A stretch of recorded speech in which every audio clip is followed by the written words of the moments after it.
मित्रांनो, हे दृश्य आहेत 1 जून 2026 चे. केंद्रीय मंत्री नितीन गडकरी यांनी दिलेली 31 मेची डेडलाईन संपून गेल्यानंतरची ही वास्तव परिस्थिती आहे.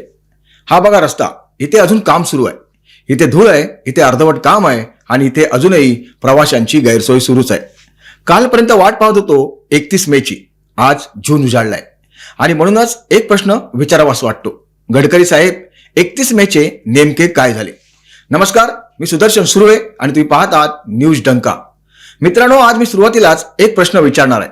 31 मे 2026 चे नेमके काय झाले? हो, तोच 31 मे ज्या तारखेची कोकणभर चर्चा झाली, ज्या तारखेची आशा दाखवली गेली, ज्या तारखेवर लाखो कोकणकरांनी विश्वास ठेवला.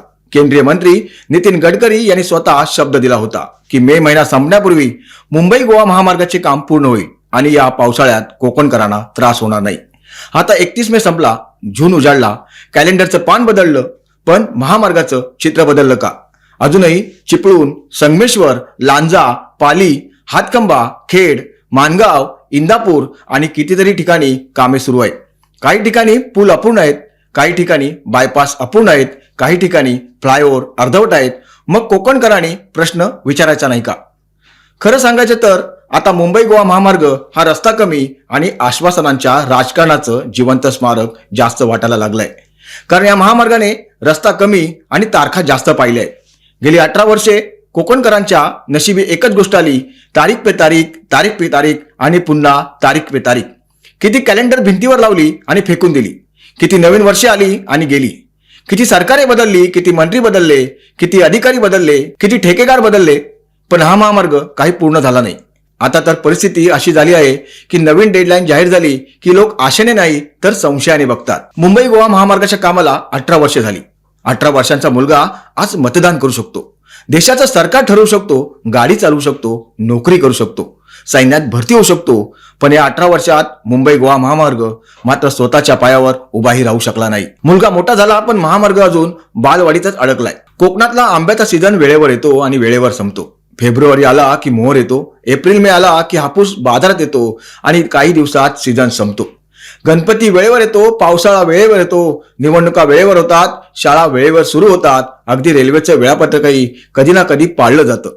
पण एक गोष्ट आहे जी वेळेवर पूर्ण होत नाही, ती म्हणजे मुंबई गोवा महामार्ग. आणि या उशिराची किंमत फक्त ट्रॅफिकमध्ये अडकले प्रवासीच भरत नाही, त्याची किंमत संपूर्ण कोकण भरतोय. हापूस आंब्याच्या पेटीतून भरतोय, काजू बागेतून भरतोय, समुद्रात जाळं टाकणारा मच्छीमार भरतोय, पर्यटन व्यवसाय करणारा तरुण भरतोय. कारण रस्ता हा फक्त डांबराचा नसतो साहेब, तो अर्थव्यवस्थेची जीवनवाहिनी असतो. रस्ता चांगला असेल तर पर्यटक येतात, उद्योग येतात, गुंतवणूक येते, रोजगार निर्माण होतात. पण इथे 18 वर्षे रस्ताच रखडला. कल्पना करा, हा महामार्ग वेळेवर पूर्ण झाला असता तर आज कोकणात किती नवीन उद्योग आले असते, किती तरुणांना गाव सोडावं लागलं नसतं, किती कुटुंबाच्या हाताला काम मिळालं असतं. महामार्ग रखडला म्हणजे फक्त रस्ता रखडला नाही, कोकणाच्या विकासाला ब्रेक लागला. पण यामध्ये सरकारपेक्षा जास्त राग कुणावर येत असेल तर तो स्वतः कोकणकरांवर. कारण सरकारने कोकणकरांची नस बरोबर ओळखली आहे. मी दुकरी नस मांडणार नाही, कारण नस दुखत असती तर हा रस्ता 18 वर्षे रखडलाच नसता. सरकारला माहिती आहे की कोकणकरांना या महामार्गाची आठवण वर्षातून फक्त 3 वेळा होते, होळीला, उन्हाळ्याच्या सुट्टीत आणि गणपतीत. बाकीच्या दिवसात जणू काही सगळ्या कोकणकरांचा गजणी होतो. आमिर खानने तरी आठवायला अंगावर लिहून ठेवलं होतं. पण कोकणकरांच्या कपाळावर गेली 18 वर्षे मुंबई गोवा महामार्ग अपूर्ण आहे हे कोरलेलं असूनही त्यांना त्याची कायम आठवण राहत नाही. उन्हाळ्यात ट्रॅफिकमध्ये अडकल्यावर संताप, गणपतीत 12-12 तासांचा प्रवास झाला की संताप, एखादा अपघात झाला की संताप, मग फेसबुक पोस्ट, व्हॉट्सअप स्टेटस, 2 घोषणा, 4 मुलाखती आणि नंतर पुन्हा एरे माझ्या मागल्या.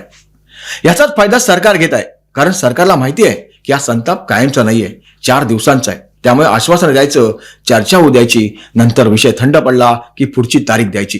हा खेळ आता इतक्या वेळा झालाय की कोकणकरांनी आश्वासनावर विश्वास ठेवणं सोडून दिलाय. आता जरा वास्तवात येऊया. संगमेश्वरमध्ये जा, जीव मेटाकुटीला येतो. गाड्यांची अक्षरशः होडी होते. चिपळूणमध्ये जा, ट्रॅफिक, धूळ, संताप आणि सुरू असलेली कामे. पाली, हातकंबा, लांजा, खेड, मानगाव, इंदापूर बायपास, प्रत्येक ठिकाणी अजूनही कामाचे ठसे दिसतात. काही ठिकाणी जी कामे झाली आहेत ती सुद्धा आता रिपेरिंगच्या उंबरट्यावर आली आहेत. म्हणजे अजून रस्ता नीट पूर्ण झाला नाही आणि त्याला दुरुस्तीची गरज भासू लागली आहे. हा विकास आहे की विनोद? हा प्रकल्प आहे की प्रयोग? आणि आता पावसाळा तोंडावर येऊन उभा आहे. कोकणात पाऊस म्हणजे फक्त पाऊस नसतो, तो रस्त्यांची खरी परीक्षा असते. जिथे खड्डे असतात तिथे तलाव तयार होतात, जिथे ड्रेनेज नसतं तिथे रस्ते नदी बनतात, जिथे काम अपूर्ण असतं तिथे चिखलांचं साम्राज्य उभं राहतं. मग अपघात होतात, वाहनांचे नुकसान होते, लोक तासनतास अडकून पडतात आणि पुन्हा तीच कथा सुरू होते.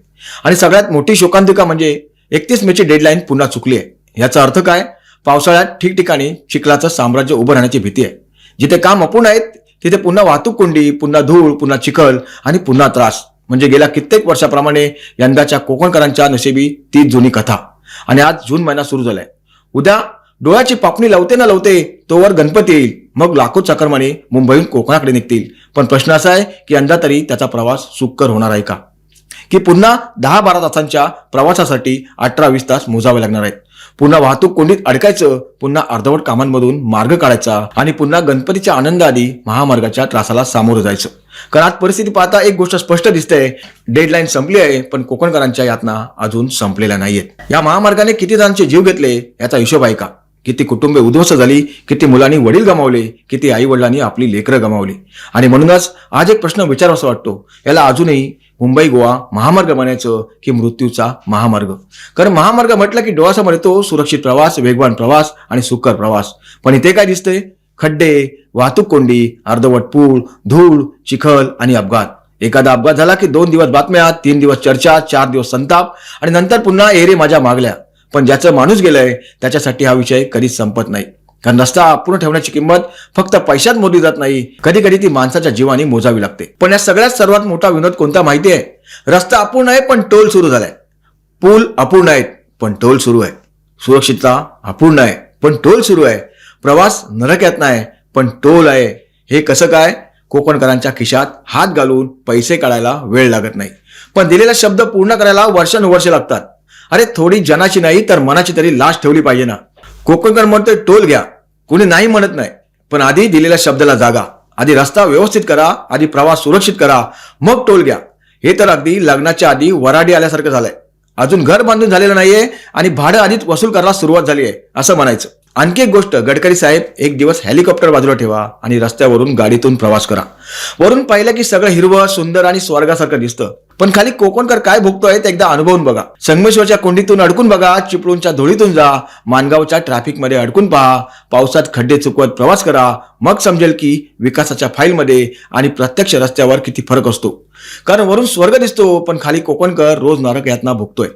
हाच प्रश्न फक्त नितीन गडकरी यांचा नाहीये. प्रश्न त्या संपूर्ण यंत्रणेचा आहे जी वर्षानुवर्षे अपयश झाकत आली आहे. प्रश्न त्या अधिकाऱ्यांचा आहे जे पाहणी दौरे करतात पण उत्तरदायित्व स्वीकारत नाहीत. प्रश्न त्या ठेकेदारांचा आहे ज्याची कासवगती संपवायचं नाव घेत नाही. आणि प्रश्न आपलाही आहे, कारण लोकशाहीत शांत जनता ही सत्ताधाऱ्यांची सर्वात मोठी ताकद असते. जोपर्यंत कोकणकर विषय फक्त गणपतीपुरता ठेवणार तोपर्यंत सरकारलाही घाई वाटणार नाही. तोपर्यंत फक्त आश्वासनं मिळतील. ज्या दिवशी कोकणातील प्रत्येक गाव, प्रत्येक नागरिक, प्रत्येक संघटना सातत्याने उत्तर मागेल त्या दिवशी हा महामार्ग खऱ्या अर्थाने वेग पकडेल. कारण आता कोकणकरांना नवीन भूमिपूजन नको आहे, नवीन घोषणा नको आहेत, नवीन पाहणी दौरे नको आहेत, नवीन डेडलाईन तर अजिबात नको आहे. आता कोकणकरांना हिशेब हवा आहे. 31 मेची डेडलाईन का पाळली गेली नाही? काम कुठे अडलं? जबाबदार कोण? ठेकेदारांवर काय कारवाई झाली? किती दंड वसूल झाला? आणि सर्वात महत्वाचं म्हणजे आता खरंच रस्ता कधी पूर्ण होणार? कारण साहेब, शब्द देणं सोपं असतं पण शब्द पाळणं कठीण असतं. आणि जेव्हा केंद्रीय मंत्री शब्द देतात ना तेव्हा तो फक्त शब्द राहत नाही, तो लाखो लोकांच्या अपेक्षांचा आधार बनतो. आज मुंबई गोवा महामार्ग फक्त रस्ता राहिलेला नाहीये, तो कोकणकरांच्या संयमाचा, सहनशीलतेचा आणि तुटलेल्या विश्वासाचा आरसा बनलाय. आणि त्या आरशात सध्या एकच चित्र दिसतंय: 18 वर्षांची प्रतीक्षा, असंख्य तारका, अर्धवट कामं आणि वसूल केलेला टोल आणि अपूर्ण आश्वासनं. म्हणून शेवटी पुन्हा एकदा विचारतो, नितीन गडकरी साहेब, 31 मेचे नेमके काय झाले? कारण कोकणकरांना आता आश्वासन नको आहे, तारीख नको आहे, भाषणं नको आहेत. कोकणकरांना आता फक्त रस्ता हवाय, पूर्ण झालेला, सुरक्षित आणि दिलेल्या शब्दाला जागणारा.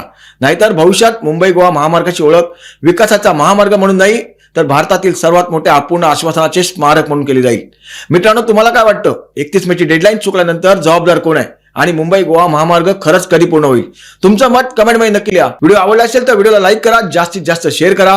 कारण हा विषय फक्त एका गावाचा नाहीये, एका तालुक्याचा नाहीये, संपूर्ण कोकणच्या हक्काचा आहे. आणि अजूनही तुम्ही न्यूज डंका चॅनलला सबस्क्राईब केलं नसेल तर आता सबस्क्राईब करा आणि बेल आयकॉन दाबा. मी सुदर्शन सुर्वे, भेटूया पुढच्या व्हिडिओमध्ये. तोपर्यंत धन्यवाद, नमस्कार.